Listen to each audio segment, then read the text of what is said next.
Baiklah, pada saat ini kita akan membahas mengenai faktor penyebab. Yang pertama, terjadi krisis ekonomi global tahun 2008. Saya akan menjelaskan sedikit mengenai krisis yang terjadi pada tahun 2008. Nah, krisis ekonomi ini bermula dari Amerika Serikat, di mana rakyatnya hidup di luar batas kemampuan pendapatan mereka. Mereka hidup dalam utang piutang yang kemudian perusahaan-perusahaan bangkrut karena tidak mampu membayar tagihan yang jatuh tempo pada saat yang bersamaan. Krisis tersebut merambat ke sektor real dan non-keuangan di seluruh dunia.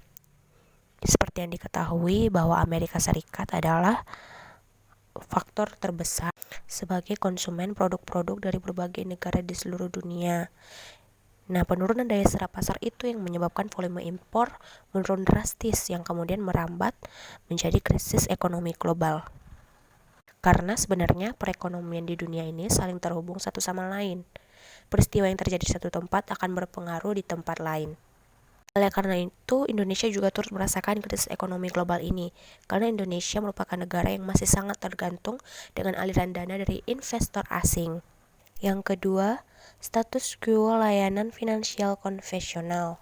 Di Indonesia, munculnya industri teknologi finansial menantang status quo dalam industri layanan keuangan yang telah lama menghambat upaya untuk meningkatkan tingkat inklusi keuangan dan menguatkan industri keuangan secara umum.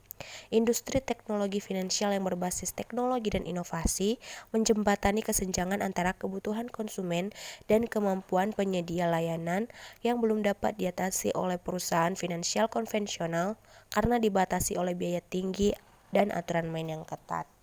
Kemudian teknologi yang dimanfaatkan oleh industri teknologi finansial telah mendorong industri perbankan untuk meninjau ulang strategi mereka dan mengembangkan layanan digital untuk menjangkau lebih banyak nasabah. OJK menyadari bahwa sebuah revolusi di industri keuangan telah dimulai.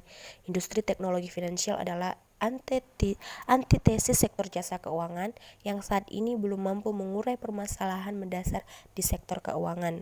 Teknologi finansial hadir dengan model baru yang fokus pada kenyamanan dan keamanan konsumen dan memaksa perusahaan tradisional untuk beradaptasi. Selanjutnya adalah menipisnya kepercayaan publik. Kepercayaan publik semakin berkurang karena banyak sekali kasus penipuan yang terjadi menggunakan digital, karena masih banyak yang menganggap OJK kurang tegas dalam menindak pelanggaran-pelanggaran tersebut. Dan cara menanggulanginya adalah pertama, calon peminjam wajib memastikan vintage tersebut sudah terdaftar di OJK. Kedua, calon peminjam perlu mengukur kemampuan bayar sesuai dengan kebutuhannya. Kemudian, calon peminjam wajib memahami risiko dari model peminjaman ini atau selalu memperhatikan bunga, fee, dan dendanya. Selanjutnya ada faktor pendorong. Yang pertama, dukungan pemerintah.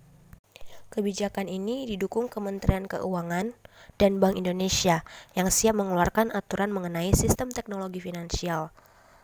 Menteri Keuangan Sri Mulyani Indrawati mengatakan pemerintah berkomitmen untuk mendorong berkembangnya industri keuangan yang berbasis teknologi. Karena itu, dibentuk sebuah aturan agar sistem tersebut dapat berjalan dengan baik.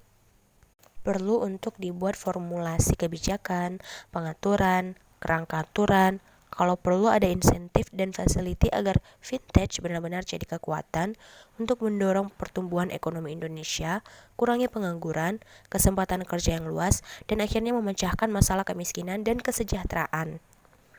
Hal ini dipertegas kembali oleh DBS bahwa saat ini badai sedang terjadi di perbankan retail global di masa pasca krisis keuangan global. Bisnis teknologi keuangan atau vintage telah merambah tidak hanya di jasa ikutan keuangan seperti pembayaran, namun telah mengambil posisi dalam kegiatan inti perbankan sendiri seperti pinjaman dan manajemen aset. Kedua, semangat pertumbuhan ekonomi. Secara umum, kehadiran vintage benar-benar dirasakan masyarakat. Hal itu lantaran kehadiran vintage seolah mengisi kekosongan peran perbankan atau lembaga jasa keuangan dalam menawarkan pinjaman kepada beberapa elemen masyarakat. Kolaborasi antara lembaga jasa keuangan atau perbankan dan vintage sangat diperlukan untuk mengembangkan perekonomian digital di Indonesia yang berkembang sangat pesat. Selain mengakselerasi pertumbuhan ekonomi, kehadiran vintage dapat meningkatkan literasi dan inklusi keuangan masyarakat yang baru mencapai 68%. Terlebih pada situasi pada saat ini, pergerakan manusia dibatasi akibat pandemi. Banyak pelaku usaha memikirkan kembali cara untuk bertahan dan kembali pulih. Nah, kesempatan tersebutlah yang memberi kesempatan bagus bagi industri keuangan digital termasuk vintage, karena banyak hal ditawarkan dengan metode yang lebih sederhana, khususnya dalam proses peminjaman. Keberadaan vintage ini juga meningkatkan jumlah orang yang membuka rekening bank, yang bisa mendorong untuk masyarakat dalam meningkatkan kesadaran investasi dan meningkatkan perekonomiannya. Selanjutnya ada kemajuan teknologi. Tentu saja kemajuan teknologi ini sangat berpengaruh karena pada saat ini orang bisa saling mentransfer, melakukan pembayaran, melakukan transaksi secara online melalui aplikasi-aplikasi yang telah tersedia, bahkan melakukan bisnis dengan sangat gampang hanya menggunakan teknologi tanpa harus bertatap muka. Dalam waktu kapanpun, dimanapun, setiap orang dapat bekerja, dapat melakukan kegiatan, aktivitas, dan usahanya. Kemajuan teknologi ini bisa menjadi fasilitator utama bagi kegiatan-kegiatan bisnis yang memberikan andil yang besar terhadap perubahan-perubahan yang mendasar pada struktur, operasi, dan manajemen organisasi. Berkat teknologi ini, kemudahan dapat dirasakan oleh masyarakat. Yang terakhir ada perubahan demografi. Perubahan demografi yang terjadi di banyak negara berkembang berdampak pada seluruh komponen yang ada dalam ekonomi suatu negara. Demikian juga halnya di Indonesia. Perubahan demografi yang tidak terkendali akan berdampak pada kondisi ekonomi negara tersebut. Karena perubahan demografi berpengaruh terhadap pertumbuhan ekonomi.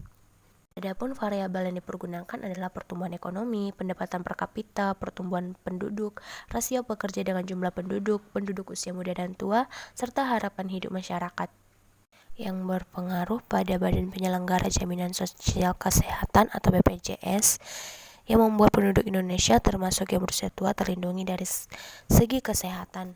Ataupun masyarakat turut berinvestasi melalui asuransi, reksadana maupun dana pensiun.